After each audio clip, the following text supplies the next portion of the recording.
Since David passed away in 2020, we never had a memorial. This has been kind of, I think, the closest thing we've had to a funeral for David. I think there's been a lot of closure moments and a lot of really good healing moments here on this trip that have really made this into even more than I could have ever hoped for in the ways of processing that grief.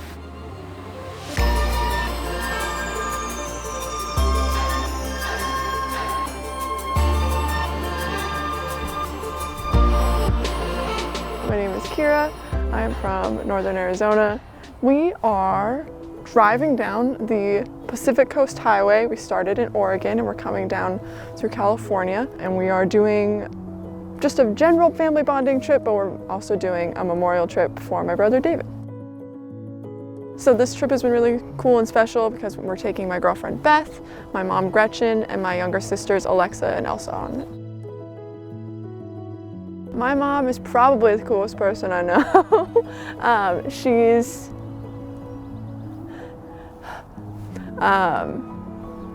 Yeah, I would say she is selfless. My mom was a foster parent for over a decade, and so all my siblings have come from different walks of life. Everybody's very different, but also everybody's very similar. So it's just honestly a cool family unit to be a part of. My mom talks about how she used to do this trip when she was around my age. She's always wanted to take us on it, but again, that's not something she felt comfortable doing, just alone as a single mom. I thought that it would be a really cool opportunity to maybe relive some of the cool things that she did when she was younger, while also seeing a bunch of new places that a lot of us haven't.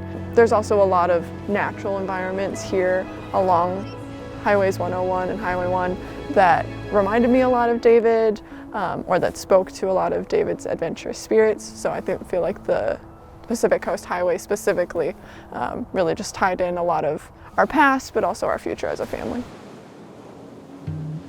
David passed in 2020, unfortunately from an accidental overdose of fentanyl.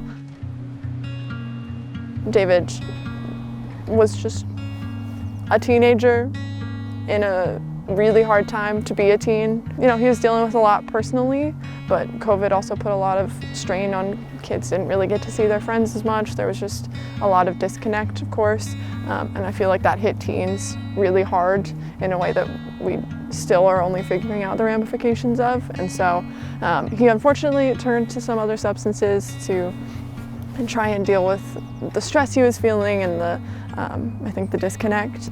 And unfortunately, whatever he had was really laced with fentanyl. So unfortunately, he passed away at home. Tell me about the necklace that you're wearing right now. So after David passed away, Kira and Beth really dove into, we knew we were going to have him cremated, and finding little necklaces and things. And mine is of his thumbprint. It's his thumbprint, and I wear it whenever I travel, especially obviously this trip, but whenever I travel, I just always put it on, and or if I just feel like I need to be closer to him, it's just a piece of him, you know, because it's actual print.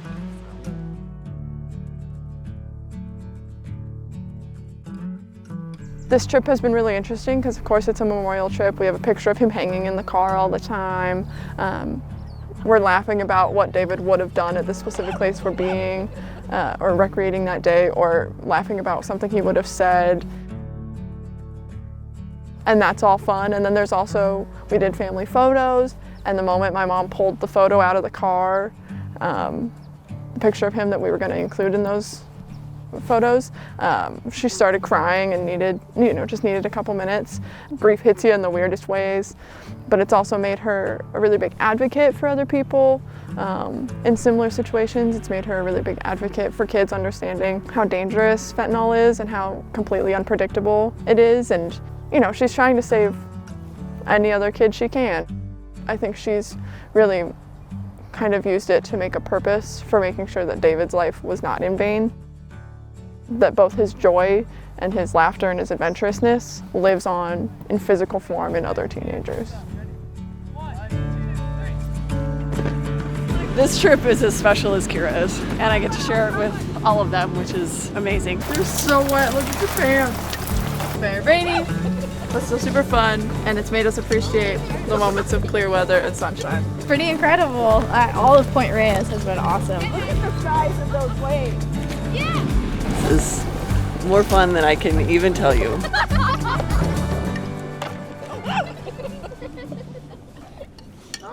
It's been a really phenomenal trip. We've had so much fun. I think we've had a lot of moments where we just felt really in awe of like the power of nature. I think it's really easy to think of nature as passive, especially when you're not out and experiencing it, but especially being on the coast where everything is so shaped by not only the water, but by the trees, by the ground. It's a really visible representation of like the power of the earth. And so we've had a lot of fun just like staring at these huge curling waves after high tide. Yeah, it's just been like really grounding, really humbling to be among trees that big, to see waves this huge, to be on cliffs so exposed. Like there is nothing that you feel less in charge of than when you're driving on the Pacific Coast Highway and just like clinging to the steering wheel for dear life. I think it's been special in ways that I didn't expect. I knew it'd be fun, I knew it'd be cool because we're going to cool places and seeing cool things, but I don't think I expected it to be just like this special and fun from day in to day out.